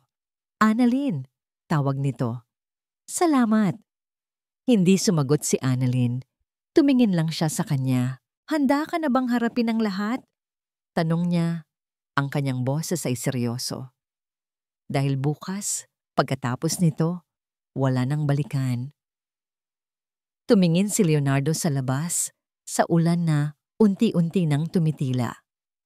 Matagalaw na akong dapat humarap sa lahat. Sagot nito. Bukas, itatama ko na ang lahat ng pagkakamali ko. Ang grand ballroom ng hotel, kung saan ginaganap ang taunang shareholders meeting ng De La Vega Corporation, ay puno ng mga bulungan. Ang hangin ay mabigat sa tensyon at espekulasyon. Ang balita, tungkol sa biglaang pagpapatalsik kay Leonardo, ay kumalat na parang apoy. At ang lahat ay naghihintay kung sino ang papalit sa trono. Para kay Annalyn, na nakatayo sa isang holding room sa likod ng ballroom, ang bawat bulungan ay tila isang tambol na nagpapabilis sa tibok ng kanyang puso. Tiningnan niya ang kanyang 5 anak. Nakabihis sila ng magkakatugmang damit, tahimik na naglalaro sa isang sulok. Ang kanilang inosenteng tawa ay isang kakaibang tunog sa gitna ng digmaang ito ng mga matatanda. Tama ba ang ginagawa niya? Ang dalhin sila dito. Sa pugad ng mga leon, napatingin siya kay Leonardo na nakatayo sa tabi ng bintana, nakatingin sa labas. Mula nang maghiwalay sila kagabi, hindi na sila gaanong nag-usap. Ang lahat ng kailangang sabihin ay nasabi na. Ang lahat ng kailangang gawin ay nakaplano na. Kinakabahanan ka ba? Tanong ni Leonardo, hindi lumilingon. Hindi para sa sarili ko. Sagot ni Annalyn, hinahaplos ang buhok ni Serafina. Para sa kanila. Lumingon si Leonardo. Sa unang pagkakataon, isang tunay na ngiti ang nakita ni Annalyn sa kanyang mga labi. Isang ngangiting malungkot, ngunit totoo. Huwag kang mag-alala. Ako ang bahala sa inyo. Pangako. Isang pangako. 9 na taon na ang huli niyang narinig niyan mula dito. Ngunit sa pagkakataong ito, kakaiba ang dating. It's time, sabi ng isa sa mga tauhan ni Annalyn mula sa pinto. Huminga ng malalim si Annalyn. Lumuhod siya para maging kapantay ng kanyang mga anak. Okay mga anak, ready na ba kayo? Tanong niya, pinipilit na maging masaya ang kanyang boses. Remember what Mama said. Just hold my hand and don't be scared. We're just going to say hello to some people. Tumango ang 5. Ang kanilang mga mata ay puno ng tiwala sa kanya. Ang tiwalang yon ang nagbigay sa kanya ng lakas. Sa loob ng ballroom, nasa entablado na si Don Ricardo. Ang kanyang boses ay umaalingaw-ngaw, puno ng pekeng kababaang loob at pag-aalala para sa kumpanya. At sa panahong ito ng krisis, kailangan natin ng isang leader na may tibay, karanasan at integridad, sabi niya, habang ang kanyang larawan ay nakangiti sa malaking screen sa likuran niya. Sa inyong tulong, itatawid natin ang De La Vega Corporation sa isang bagong kabanata, isang mas maliwanag na hinaharap na malaya sa anino ng pagtataksil at katiwalian. Palakpakan, malakas, nakabibingi, at ngayon, para gawing formal ang lahat. Bam! Ang malaking pinto sa likod ng ballroom ay bumukas ng malakas. Lahat ng ulo ay lumingon. Ang mga palakpak ay namatay. Ang mga bulungan ay huminto. Dahan-dahang naglakad si Annalyn papasok. Sa kanyang kanan, hawak niya ang kamay ni Miguel at Gabriel. Sa kanyang kaliwa, si Rafael at Lucio. At sa gitna, bahagyang nasa likuran niya, naglalakad si Serafina. Ang kamay nito ay mahigpit na nakahawak sa laylayan ng kanyang damit. Para silang isang eksena mula sa isang pelikula. Ang reyna at ang kanyang 5 tagapagmana. Ang pagkabigla sa mukha ng lahat ay halos nakakatawa. Ngunit ang mukha ni Don Ricardo sa entablado, iyon ay purong pagkagulat na mabilis na naging purong galit. Annalyn Cruz, sabi ni Ricardo, sinusubukang bawiin ang kontrol sa sitwasyon. Ano ang ginagawa mo dito? Security. Ilabas ang babaeng ito at ang kanyang mga anak. Hindi sila aalis. Isang boses ang nagsalita mula sa hanay ng mga shareholder. Tumayo si Leonardo. Hindi na siya ang wasak na lalaki kagabi. Nakasuot siya ng isang matalim na suit. Ang kanyang tindig ay muling nagbabalik. May karapatan si Miss Cruz na manatili dito, sabi ni Leonardo. Ang kanyang boses ay malinaw at matatag. Dahil ang issue na tatalakay natin ngayon ay hindi lang tungkol sa kumpanya. Tungkol ito sa dugo. Tungkol ito sa pamilya De La Vega. Naglakad si Annalyn papunta sa gitna. Hindi pinapansin ang mga kamera ng media na ngayon ay nakatutok sa kanya. Huminto siya sa harap mismo ng entablado. Don Ricardo, sabi niya, ang kanyang boses ay ipinapalabas sa mikropono na hawak ng isang kasama. Kilala mo ba ang mga batang ito? Isa itong palabas, sigaw ni Ricardo. Huwag kayong magpapaloko sa drama ng babaeng ito. Kung gayon, sabi ni Annalyn, lumingon siya sa malaking screen sa likod ni Ricardo. Siguro'y maipapaliwanag mo ito. Sa isang senyas, ang larawan ni Ricardo sa screen ay napalitan. Isang opisyal na dokumento ang lumabas. Isang resulta mula sa isang kilalang DNA testing facility. Ang mga pangalan ng 5 bata ay nakalista. At sa ilalim nito, 2 pang pangalan. Annalyn R. Cruz, Mother Leonardo G. de la Vega, Father Probability of Paternity, 99.9%. Isang kolektibong paghinga ang narinig mula sa buong ballroom. Ang katahimikan ay nabasag ng daan-daang pag-click ng kamera. Ito ay kasinungalingan, pekeng dokumento. Sigaw ni Ricardo, ang kanyang mukha ay namumula na sa galit. Kung ganoon, baka ito ay hindi peke, sabi naman ni Leonardo. Sa screen, ipinalabas ang mga litrato mula sa war room ni Ricardo.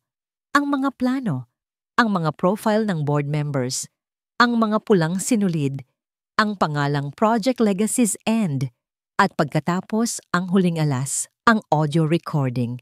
Ang malamig na boses ni Ricardo ay pumuno sa buong ballroom. Uubusin ko ang lahat ng De La Vega, kasama na ang 5 bastardo ng traidor na si Annalyn Cruz. Tapos na. Ang reaksyon ay mabilis at brutal. Ang mga shareholder ay nagsigawan.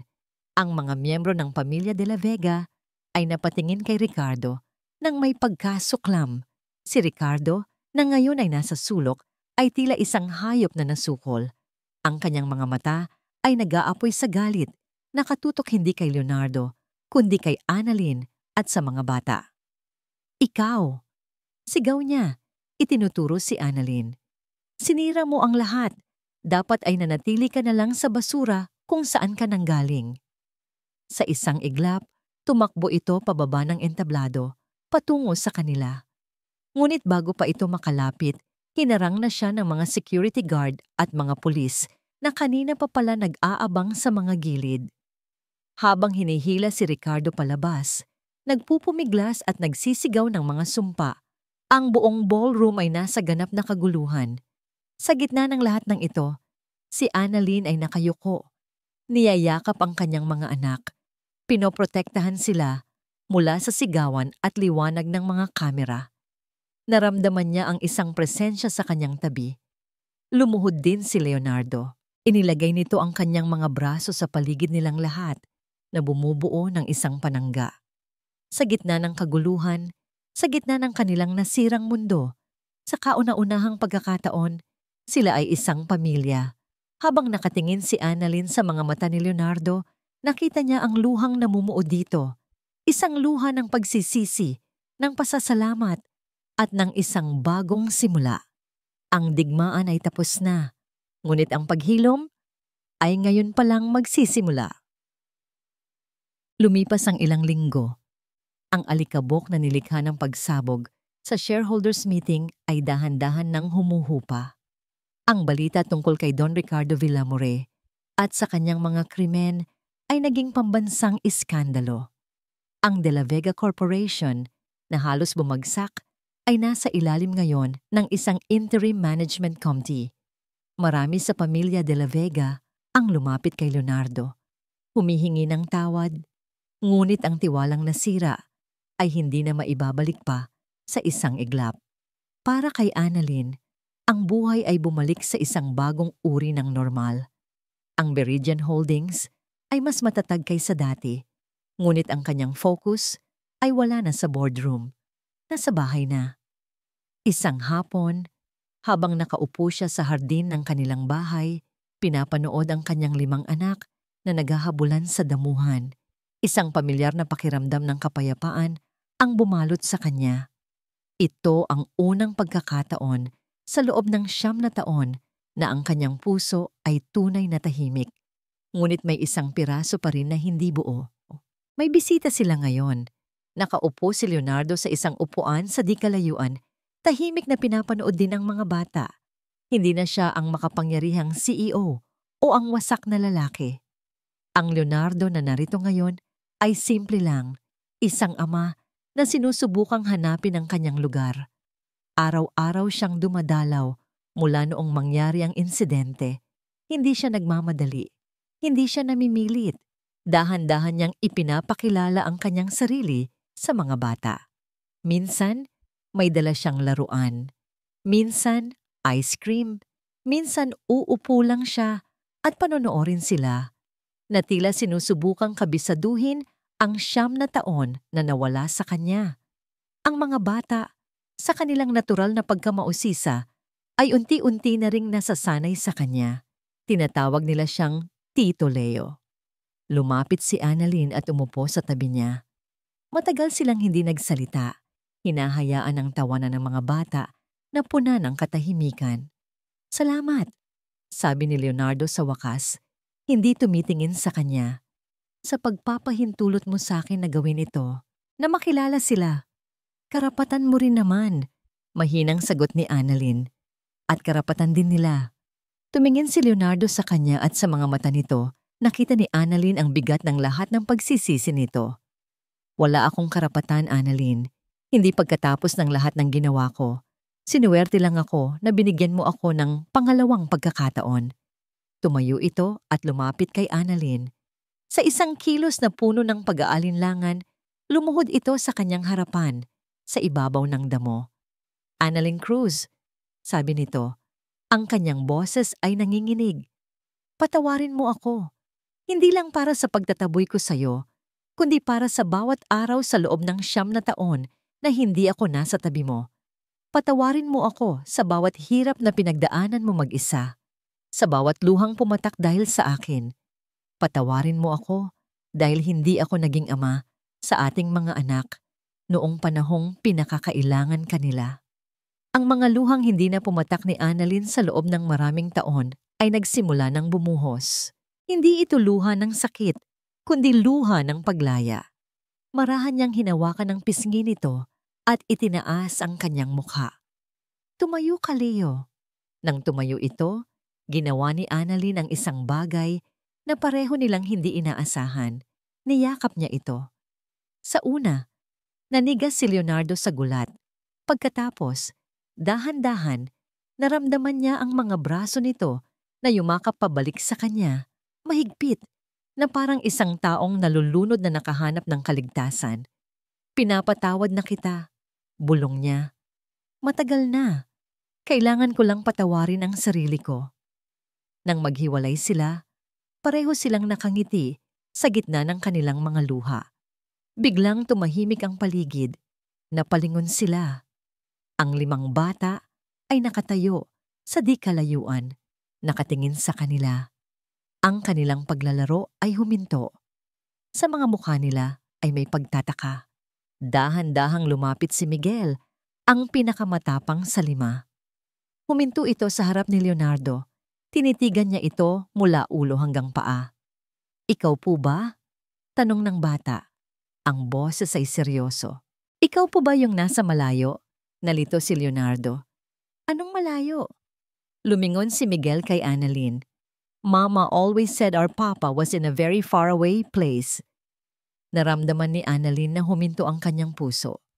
Lumuhod si Leonardo para maging kapantay ng bata. "Oo," sagot niya. Ang boses ay garalgal. "Ako nga.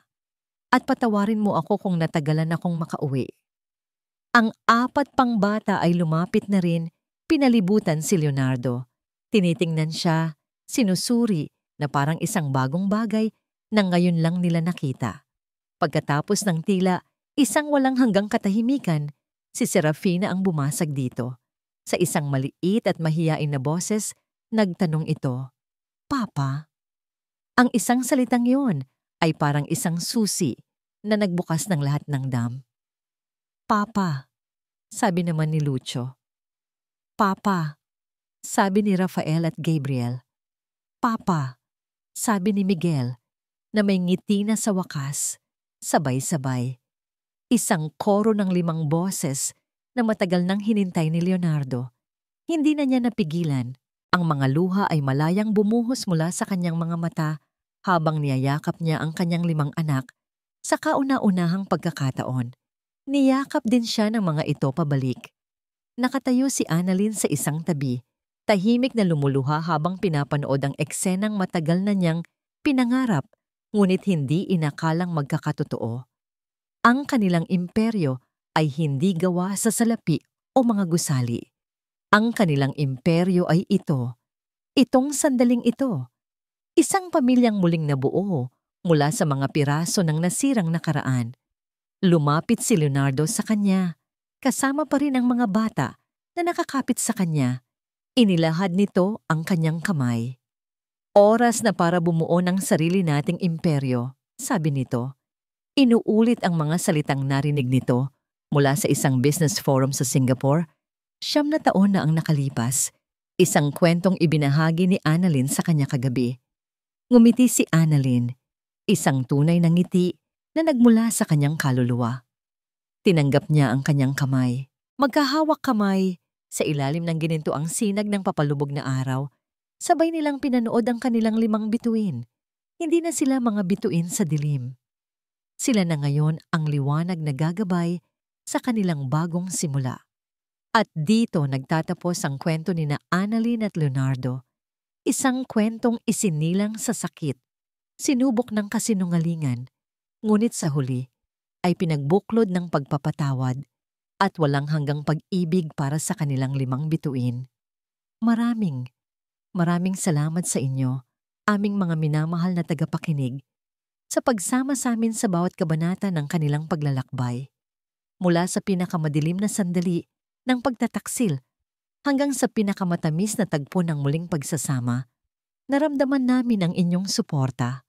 Ang pagsulat sa kwentong ito ay isang paglalakbay din para sa amin. May mga pagkakataong nadala kami sa bigat ng kalungkutan ni Annalyn at may mga sandaling naramdaman namin ang bigat ng pagsisisi ni Leonardo. Ngunit sa bawat salitang aming isinusulat, ang tanging nagsilbing ilaw ay ang pag-asa. Pag-asa na ang tunay na pag-ibig ay palaging makakahanap ng paraan. Sapagkat ang kwento ng 5 tagapagmana ay hindi lamang tungkol sa paghihiganti. Ito ay isang paalala na ang pinakamalaking lakas ay hindi nagmumula sa pagpapabagsak sa iba, kundi sa kakayahang bumangon mula sa sariling pagkawasak. Ito ay tungkol sa kapangyarihan ng pagpapatawad, hindi lamang para sa taong nakasakit sa atin, kundi para na rin sa ating mga sarili. At higit sa lahat, ito ay isang pagpupugay sa walang katumbas na pagmamahal ng isang ina, na kayang gawing sandata ang sakit para lamang maibigay ang pinakamagandang bukas para sa kanyang mga anak. Umaasa kami na ang kwentong ito ay nag-iwan ng isang maliit na marka sa inyong mga puso. Kung mayroon kayong mga saloobin o aral na napulot mula sa kwento ni na Annalyn at Leonardo, huwag kayong mag-atubiling ibahagi ito sa comment section. Nais naming marinig ang inyong mga boses. Hanggang sa ating susunod na kwento ng pag-ibig, ito ang inyong lingkod. Nagmamahal, Kwentong Pag-ibig PH.